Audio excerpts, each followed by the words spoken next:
Hello students, how are you all? I wish you all are good and doing great in your studies.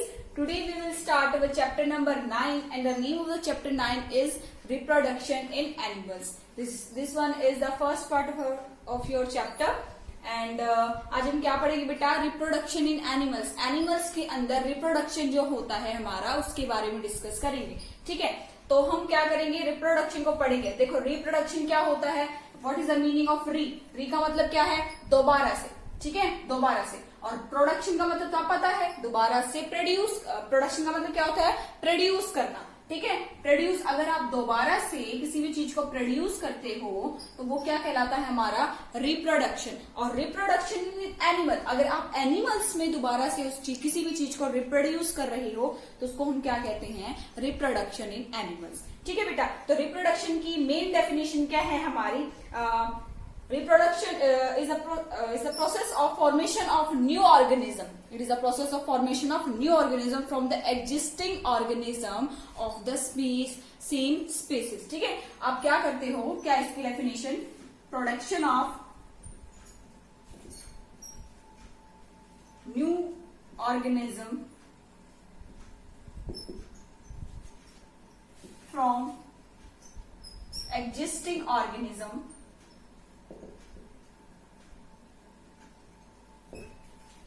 of same species.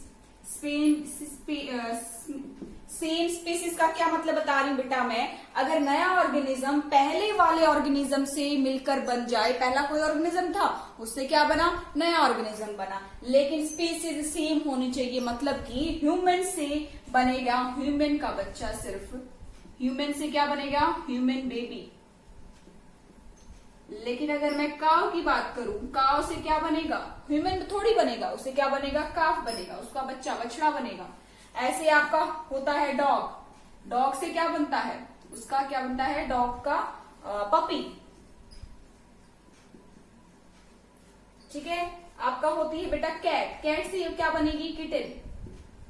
उसके बच्चे का नाम क्या होता है, किटन होता है. ऐसी हमारी होती है हॉर्स. हॉर्स के बच्चे का क्या नाम होता है, कॉल्ट. अब आ जाओ, हमारा होता है लॉयन. लॉयन के बच्चे का नाम होता है क्लब. हैन के बच्चे का नाम क्या होता है, चिक. फ्रॉग के बच्चे का क्या नाम होता है बेटा, टेडपॉल. टेडपॉल. और ह्यूमन के बच्चे को ह्यूमन बेबी या फिर ऑफस्प्रिंग भी कह सकते हैं हम, या बेबी भी कह देते हैं. जितने भी ऑर्गेनिज्म होते हैं हमारे, उनके बच्चों को हम क्या कह सकते हैं, ऑफस्प्रिंग भी कह सकते हैं.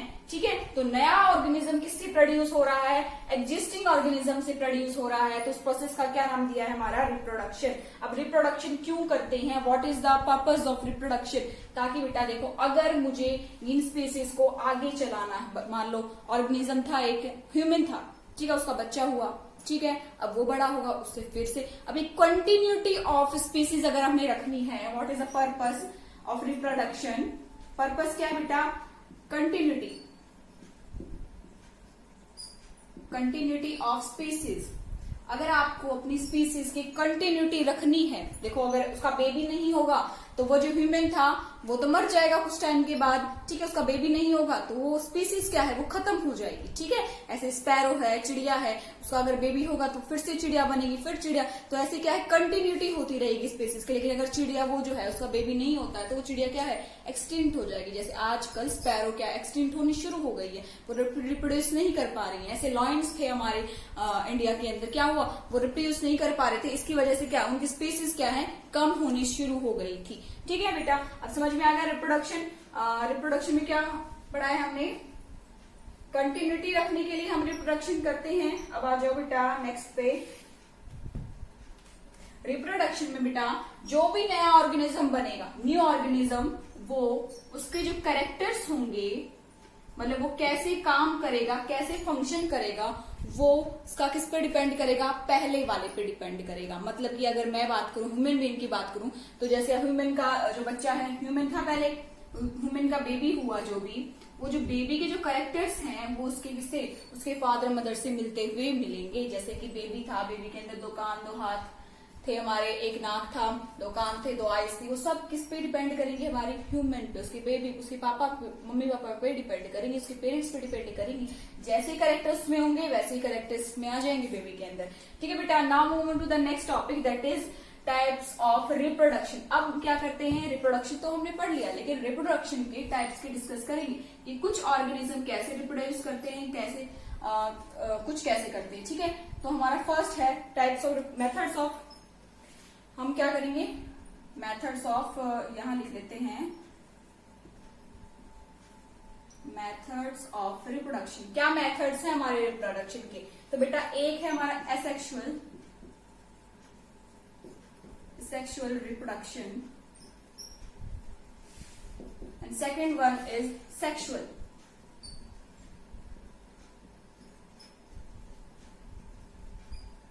ठीक है, सेक्सुअल में बेटा क्या होता है, आपको एक वर्ड याद करना है, सेक्स सेल्स। ठीक है, इसको हम बाद में डिस्कस करेंगे क्या होती है हमारी सेक्स सेल्स।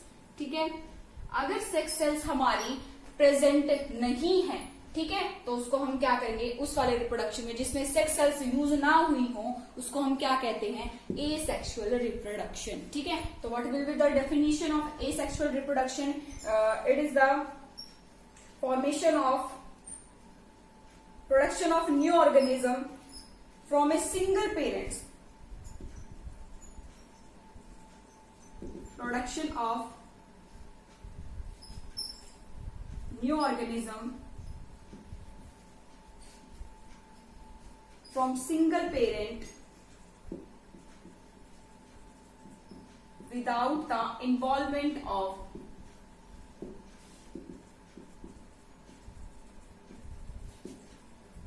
sex cells।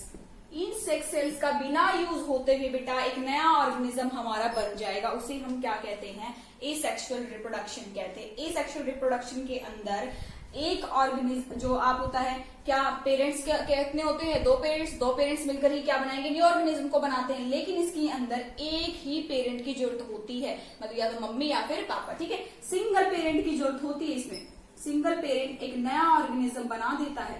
ठीक है, दूसरी बात इसके अंदर बेटा, जैसे एग्जाम्पल की बात करें हम, अमीबा,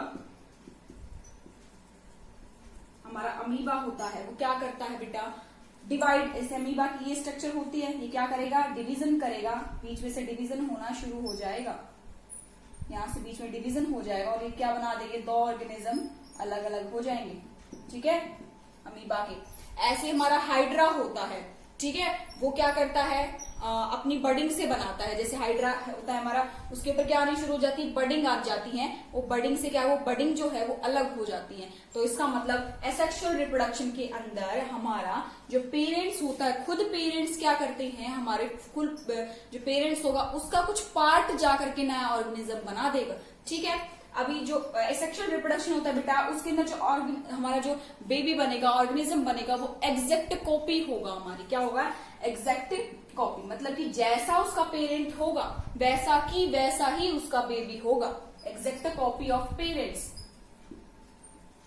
पेरेंट्स की एग्जैक्ट कॉपी होते हैं एसेक्सुअल रिप्रोडक्शन में। Now move on to the sexual reproduction. Sexual reproduction में अगर हम बात करते हैं तो क्या होगा, production of new organism from the involvement of 2 organism. 2 organism मिलकर के क्या बनाते हैं, वो प्रोसेस जिसके अंदर 2 ऑर्गेनिज्म मिलते हैं और वो नया बेबी बनाते हैं, उसका क्या कहते हैं हम, एसेक्सुअल। ठीक है, तो क्या होगा, प्रोडक्शन ऑफ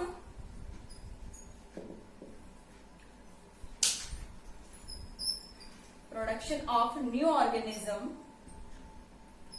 फ्रॉम या by involvement of 2 parents by their sex cells, by fusion of their sex cells, fusion of their sex cells, उनके सेक्स सेल का फ्यूजन हो जाता है बेटा सेक्सुअल में, और क्या बना देते हैं, न्यू ऑर्गेनिज्म को बना देते हैं। इसका मतलब इसके अंदर कितने पेरेंट्स की जरूरत होगी, इसके अंदर सिंगल पेरेंट की जरूरत है, इसके अंदर टू पेरेंट्स की जरूरत होती है हमें रिप्रोडक्शन करने के लिए, ठीक है। जैसे हम कहते हैं ह्यूमन बींग्स, हमारे अंदर क्या है, दो होते हैं, हमारे मम्मी पापा होते हैं, तब जाके नया बेबी बनता है। ऐसे ही हमारा ये होते हैं, काऊ होती है, बफेलो होती है, या फिर कोई भी ऑर्गेनिज्म आप लोगे, वो क्या करते हैं, हमारे सेक्सुअल रिप्रोडक्शन करते हैं, जिसके अंदर हमारी दो पेरेंट्स की जरूरत होती है। और कैसे बनाते हैं सेक्सुअल रिप्रोडक्शन में, by the involvement of, by the fusion of sex cells. Sex cells की फ्यूजन के बाद में ही रिप्रोडक्शन होती है, और वो न्यू ऑर्गेनिज्म जो बनता है वो क्या बनता है हमारा, by the process of sexual reproduction. इसके अंदर कोई भी दो पेरेंट्स की जरूरत नहीं होती, एक पेरेंट की जरूरत होती है, इसमें दो पेरेंट्स की जरूरत होती है। ओके बेटा, नाउ आ जाओ अगले टॉपिक पे।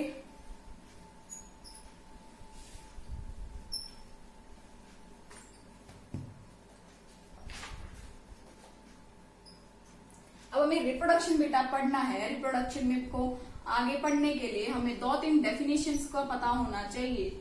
क्या है, first definition is male and female, ठीक है, मेल और फीमेल। मेल कौन होता है हमारा, और फीमेल क्या होती है हमारी, जो आदमी होता है उसको क्या कहते हैं हम, मेल कहते हैं, ठीक है। और जो औरत होती है उसको क्या कहते हैं, हमारी फीमेल। विमेन को क्या कहते हैं, फीमेल। और मैन को क्या कहते हैं हम, मेल कहते हैं। तो मैन के अंदर क्या होंगे हमारे, मेल सेक्स सेल्स होंगे, ठीक है। और फीमेल्स के अंदर हमारे क्या होंगे, female sex cells, female sex cells, या गैमेट्स कह सकते हैं हम। क्या कह सकते हैं बेटा, मेल गैमेट्स। और इधर क्या कहेंगे, फीमेल गैमेट्स, ठीक है। तो मेल पता चल गया क्या होता है, फीमेल क्या पता चल गया। अब मेल क्या बनाते हैं हमारे, मेल सेक्स बनाते हैं, फीमेल क्या बनाती हैं, फीमेल सेक्स सेल्स बनाती हैं। ना बेटा मूव हो जाओ नेक्स्ट पे, दैट इज गैमेट्स। गैमेट्स क्या होती हैं हमारे, देखते हैं। Second one is gametes. जो हम सेक्स सेल्स पढ़ रहे थे अब तक, क्या होता है सेक्स सेल्स, उसी का दूसरा नाम क्या है हमारा, गैमेट्स या फिर सेक्स सेल्स। अब हमने पूरी बॉडी को किसमें पढ़ा था, हमारी पूरी बॉडी के अंदर क्या होते हैं, सेल्स होते हैं। ऐसे ही क्या होते हैं हमारे सेक्स सेल्स होते हैं, जो कि क्या करते हैं, फ्यूज होकर के नया ऑर्गेनिज्म बनाते हैं। तो मेल सेक्स सेल्स को डिवाइड कर लो, हमारा मेल सेक्स सेल या फिर मेल गैमेट। अब आ जाओ female, second one is female sex cell या फिर फीमेल गैमेट, ठीक है बेटा। अब मेल सेक्स सेल्स जो होते हैं उनको क्या कहते हैं, उनको मेल सेक्स सेल का पक्का नाम क्या कहते हैं, पूरा जो नाम होता है, तो सेक्स सेल्स है लेकिन इनका पर्टिकुलर नेम क्या होता है हमारा, स्पर्म। क्या होता है, स्पर्म। ऐसे ही फीमेल सेक्स सेल का क्या नाम होता है हमारा, एग, या फिर बेटा ओवम भी बोल सकते हैं हम। अब ओवम तो हमारा प्लूरल है, सॉरी सिंगुलर है। अगर इसका प्लूरल कहे, बहुत सारे को कहे, तो क्या होगा, वो ओवा होगा, तो और इसका क्या हो जाएगा, एग्स हो जाएगा, ठीक है।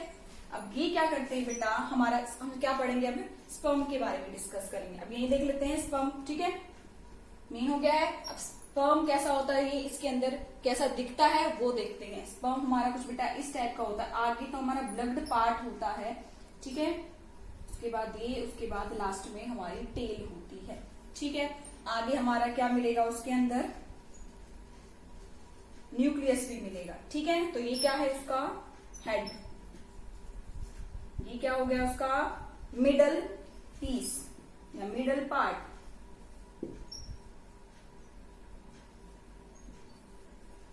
ठीक है बेटा। और ये क्या होगी, इसकी टेल। इसी के अंदर क्या मिलेगा हमारा, न्यूक्लियस, साइटो। पता है आपको सेल के अंदर क्या क्या चीजें होती हैं, हमने पढ़ा है पिछले चैप्टर के अंदर। तो सेल के अंदर हमारा क्या क्या सेल जो आगे वाला है, सेल वाला पार्ट जो है, इसके अंदर क्या क्या मिलेगा हमें, न्यूक्लियस भी मिलेगा, साइटोप्लाज्म भी मिलेगा, ठीक है। और भी सारी ऑर्गेनेल्स हैं, वो भी सारी मिलेगी। तो जो बेटा मैंने क्या बताया था, न्यूक्लियस के अंदर क्या होता है हमारा, क्रोमेटिन होता है। क्रोमेटिन क्या करता है, डिवीजन के टाइम पे क्या बना लेता है, क्रोमोसोम्स बना लेता है। क्रोमोसोम्स जो होते हैं हमारे, उसके ऊपर एक स्ट्रक्चर होते हैं, छोटे छोटे ग्रेन्यूल्स होते हैं, उनको क्या कहते थे हम, जीन्स कहते थे। और ये जब फ्यूज करते हैं फीमेल सेक्स सेल स्पर्म और जब फ्यूज करते हैं, जब न्यू ऑर्गेनिज्म बनाते हैं, तो आपको पता चल गया आप कैसे चाह रहे थे। जीन्स हमारे जीन्स क्या करते थे, कैरेक्टर्स को करते थे डिफाइन, हमारे कैरेक्टर्स को क्या करते थे, ट्रांसफर करते थे। जो मेल फादर से जो कैरेक्टर्स आएंगे या मेल अपनी जो मदर से कैरेक्टर्स आएंगे वो दोनों फ्यूज होकर के किसमें चले जाएंगे, बेबी में चले जाते हैं। ठीक है, तो आपको स्पर्म के स्ट्रक्चर का पता चल गया बेटा। आगे हेड होता है, बीच में मिडल पार्ट होता है, टेल। अब टेल क्या कराती है, इसका मूवमेंट कराती है। ऐसे अगर वो मूवमेंट करना चाहता है तो किससे करेगा, tail will help in the movement. ठीक है, और स्पर्म हमारा कैसा होता है, वेरी स्मॉल, बहुत छोटा होता है कि हम उसको अपने नेक्ड आईज से नहीं देख सकते, इसीलिए हमें माइक्रोस्कोप की क्या करते हैं, यूज करते हैं, जिससे कि हमें जो होता है हम स्पर्म को देख पाए। ठीक है बेटा, अब आ जाओ अपना ओवम। ओवम कैसा होता है हमारा, थोड़ा राउंड शेप की स्ट्रक्चर होती है हमारी ओवम की। ठीक है, अब जो बाहर वाला पार्ट होता है बेटा, ये जेली कॉर्ड होता है इसके बाहर, सबसे बाहर। ठीक है, जो कि अलाउ करता है हमारा स्पर्म को जाने के लिए अंदर। उसके बाद हमारी होती है सेल मेम्ब्रेन,